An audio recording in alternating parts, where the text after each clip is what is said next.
नमस्कार दोस्तों, आज हम बात करेंगे टॉस में मज़दूरों के बारे में, जिनके बारे में सारी सोशल मीडिया पे, न्यूज़ चैनल पे कई तरह से बातचीत हो रही है। मुद्दा ये चल रहा है कि मज़दूर जहां काम करते थे वहां वो लॉकडाउन की वजह से बेरोज़गार हो गए थे, उनकी कमाई के साधन ख़त्म हो गए थे। वो सारे लोग अपना काम छोड़ के अपने घर लौटना चाहते थे।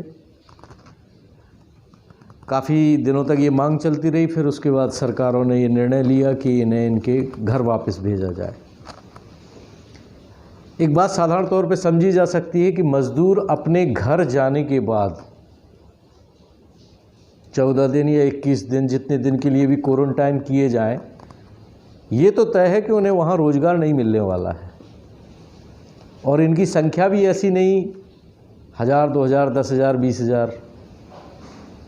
बताते हैं केवल बिहार में 27 लाख मज़दूर वापस जाएंगे, जो कि अगले 1 महीने तक किसी काम में नहीं जा पाएंगे। मजबूरी है क्वारंटाइन करना। इस 1 महीने के बाद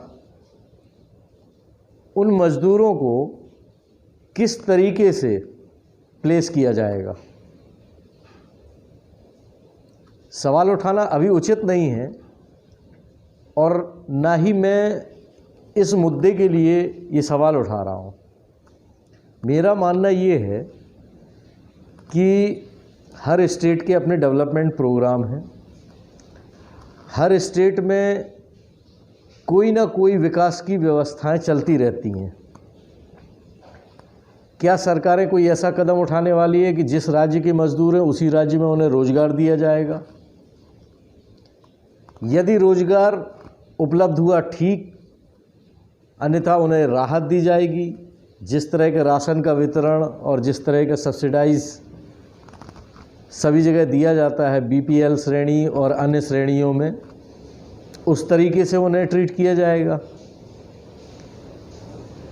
दूसरी तरफ ये भी देखा जा रहा है कि इतनी बड़ी महामारी में निर्णय लेने में हर बात में देरी हो रही है। मैं किसी सरकार पे सवाल नहीं उठा रहा, मैं जनता पे भी सवाल नहीं उठा रहा, लेकिन ये हौज पौज के बाद आखिर ऐसा कौन सा आइडियल मॉडल हमारे हिंदुस्तान में आ जाएगा जिससे सारी व्यवस्थाएं सुचारू रूप से चलने लगेगी? आज का ही उदाहरण देख लें। 2 दिनों से कवायद चल रही थी शराब दुकानें खोली जाएं ना खोली जाएं। पंजाब के मुख्यमंत्री ने तो साफ तौर पे कह दिया बिल्कुल खोली जाए, हमारा राजस्व पूरा नहीं होता, हम तनख्वाहें नहीं दे सकते यदि शराब की बिक्री नहीं होगी। बाकी राज्यों ने निर्णय लेने में थोड़ी देर की, लेकिन शायद कल से सारे जगह शराब की दुकानें खोल दी जाएंगी। इस सब से भी हमें कोई ऐतराज़ नहीं है। हमें कोई ना तो इस बात में कोई समाधान दिखता है। ये केवल राजस्व प्राप्ति के लिए सरकार का सारे व्यापार को चलाने पर धीरे धीरे निर्णय लेने का एक तरीका है। एक तरफ हम बात करते थे कि मज़दूर पलायन न करें, उन्हें गांव में ही रोज़गार दिया जाए।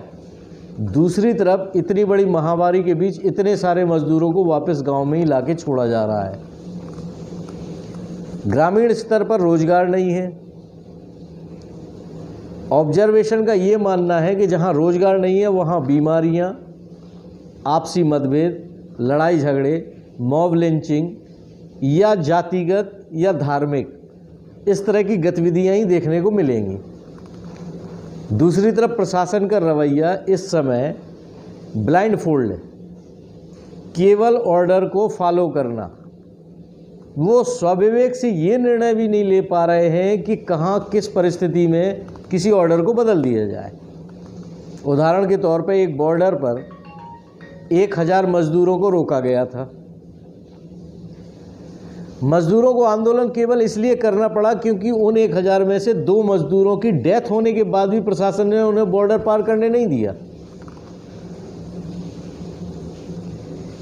इस तरह के हौज पौज पर मैं जनता की ये प्रतिक्रिया चाहता हूँ। जितने मज़दूर वापस पहुँच गए हैं, क्या आपके पास और क्या हमारे प्रशासन के पास इस बात का जवाब है उन्हें रोज़गार कहाँ से मुहैया उपलब्ध कराएंगे। एक बात और मैं कह देना चाहता हूँ कि इस देश में सारे समाज सेवकों ने, सारी संस्थाओं ने, सारे प्रशासन ने सभी का ध्यान बहुत अच्छे से रखा है, खाना सबको खिलाया है, पर क्या बिठा के खिलाना किसी समस्या का हल है?